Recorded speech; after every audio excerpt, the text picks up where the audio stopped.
எல்லாம் மாடர்ன்லாம் பேசுவாங்க. ஆணாதிக்க சிந்தனைக்கு எதிராக பேசுவாங்க, பெண்ணியம் பேசுவாங்க. இவரு பெண்களை மதிக்கிறது மாதிரி பேசுவாரு, இவரு ஆணாதிக்கத்துக்கு எதிராக பொங்கி எழுவாரு. ரியல் லைஃப்னு வரும்போது 2 பேரும் அடிச்சுக்குவாங்க.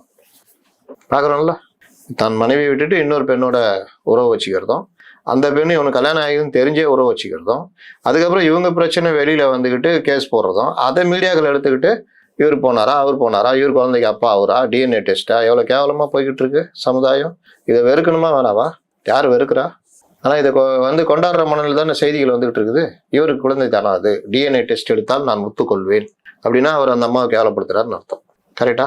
2 பேர் பழகுனீங்க, போனாங்களா இல்லையான்றது அவங்களுக்கு தெரியுமே. 2 பேர் பழகுனாங்க, அந்த அம்மாவுக்கு குழந்தை பிறகுது, இவர் என்ன ஏமாத்திட்டாருன்னு கேஸ் போடுது, குழந்தை பிறகுது. அவர் என்ன சொல்றாரு, டிஎன்ஏ டெஸ்ட் எடுத்தால் என் குழந்தைன்னு ஒத்துக்குவேன்றாரு. அப்படின்னா அவர் என்ன சொல்ல வர்றாரு, என் கூட மட்டும் இல்ல பல கூட இந்த அம்மா பழகி இருக்குன்ற மாதிரி தானே அவர் கருத்தை விதைக்கிறாரு.